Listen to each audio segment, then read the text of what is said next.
Good morning on this awful rainy day in April. Where is the sun? When is the sun going to come back? Well, welcome back to Anne's House of Six. I'm so glad you've joined me again. And we are going to make a chili today. This is another great economical meal. Easy to make, doesn't cost a lot.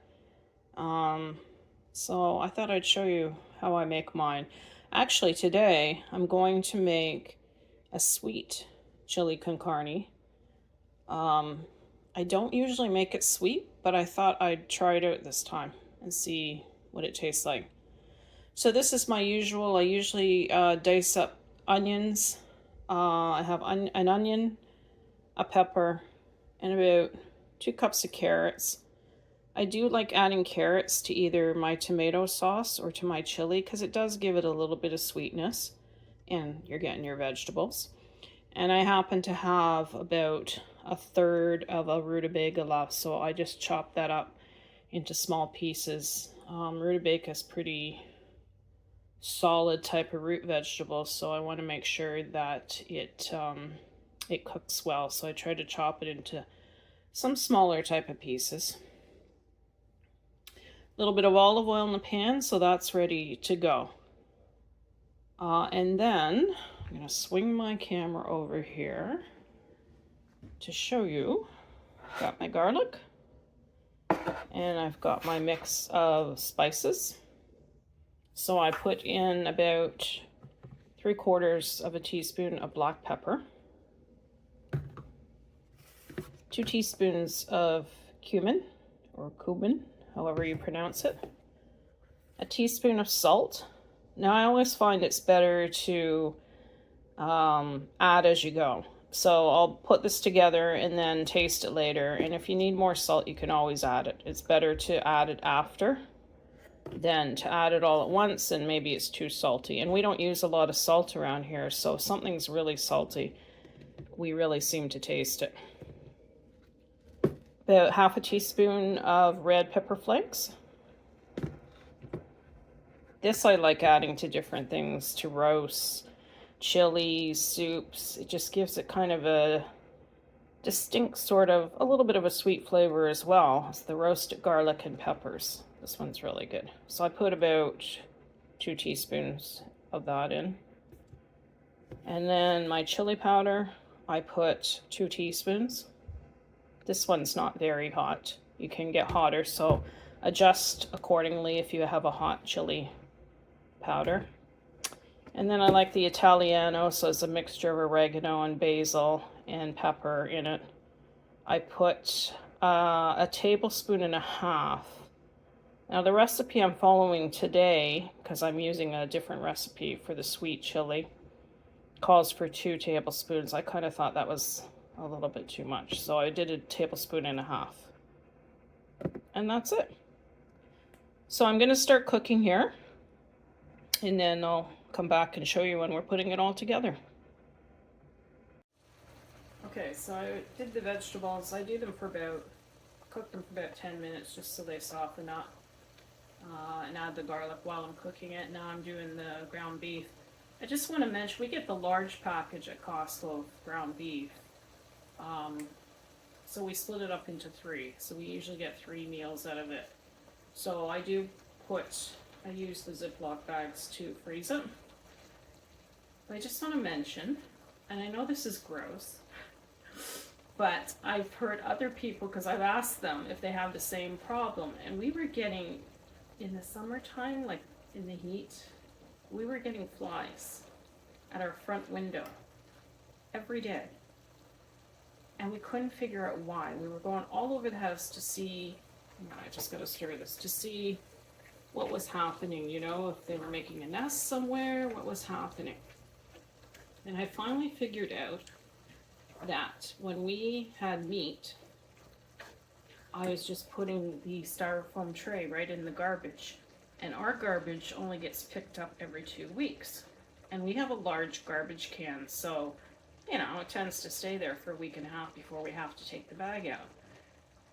Suddenly dawned on me, the flies are probably developing from meat juices. You know, this starts with the little larvae, or the bags. So now I rinse the bags or I rinse the styrofoam before I put them in the garbage. And the styrofoam trays I'll even put into a plastic bag as well after I wash it. And then put it in the garbage. So I don't know if anyone else has that problem. I know I spoke to a couple of neighbors and they were having the same issue. And it suddenly dawned on me, that's probably what it was. And since we've been doing that, cleaning the styrofoam tray or cleaning the plastic bag that I had frozen the meat in, we haven't had any problem.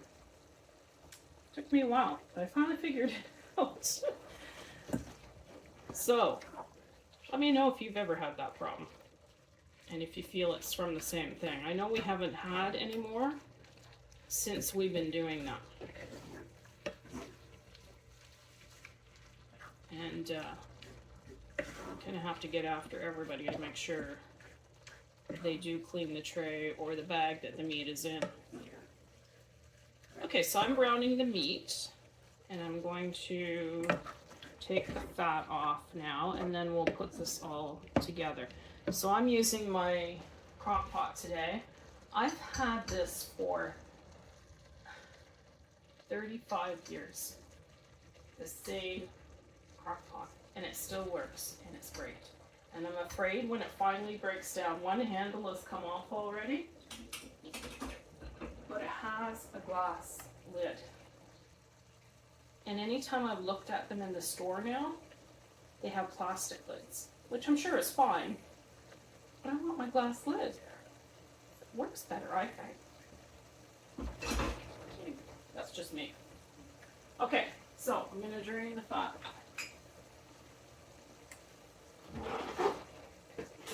I'm sure you don't want to watch all of this, so I'll probably edit this video a little bit.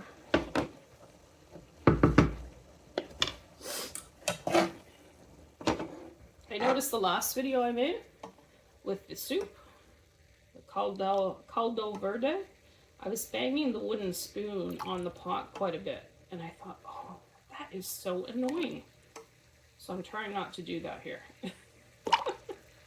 Please forgive me. I'm just draining this fat off into a mug so that it can harden up and then I can throw it out. I don't put it down the drain. I'm always afraid it's going to clog my drains. So let it harden up, put it in the fridge if you have to, and then you can get it into the garbage once it's hard. We have a food bin here, so they collect food bins separately from the garbage. They collect the food bin every week, but the regular garbage is every 2 weeks. Which is fine, but you just got to be careful what you're putting in the regular garbage then. Okay, let's put this all together.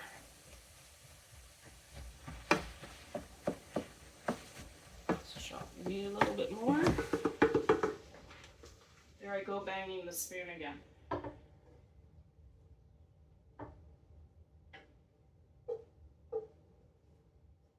probably have quite a bit of vegetable in here, so make it a little bit tough to fit everything in.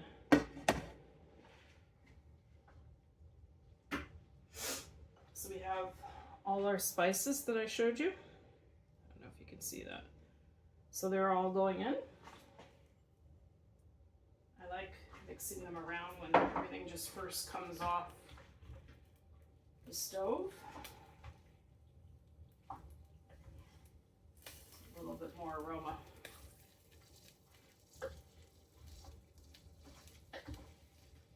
Okay, and then I'm adding 2 cans of tomatoes. You can get diced tomatoes. These ones are whole tomatoes, so I have to break them up myself, which is fine. These are good ones. The Mutti from Costco. also add coffee to my chili. Now normally I have some left from the pot in the morning, but today the pot's completely gone. So I like to put the coffee in, it gives it more like a smoky flavor. But I just pour a bit in each tomato tin here. I hope you can see okay. Just so I can get the rest of the tomato sauce out. And finicky that way. I hate when I see cooking shows and they leave like half the ingredients in the bowl because they don't scrape out the bowl. It drives me crazy. I like to get everything that I can.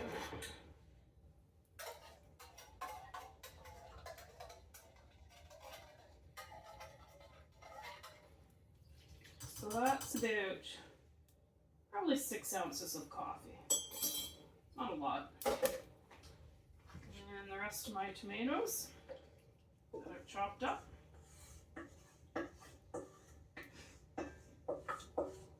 Excuse me. And I'm making the sweet chili today. Is the first time I've tried doing a sweet chili. So I've got 3 tablespoons. They said white sugar in the recipe that I looked at online, which is from allrecipes.com, I believe. But I went with brown sugar. I think it's going to give it a better taste than white sugar. So that's 3 tablespoons.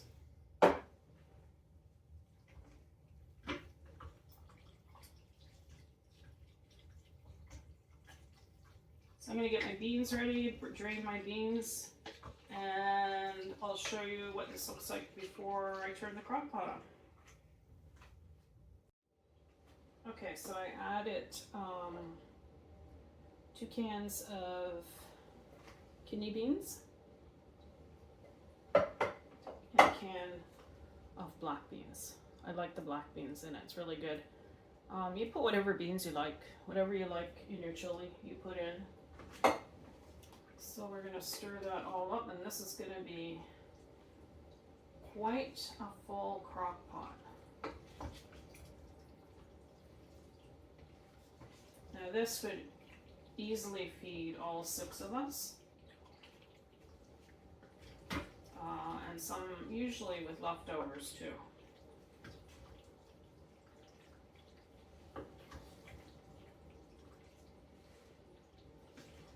So it's a great meal, and the fact that it's a great meal to make, and the fact that you're, if you can use a crock pot, if you have one, you can, once you do it, like right now, it's, well, I started late today. It's about 10:30. I let this cook right till about 5 o'clock on low. And so you do it all in the morning and walk away. You can forget about it. That's what I like about the crock pots. If you don't have a crock pot, it's a really good investment to make because there's all kinds of meals you can make in it. You can make desserts in it, everything. And as I said, I've had mine for such a long time. That's it. All done. I just want to wipe. Hang on, I gotta go get a paper towel.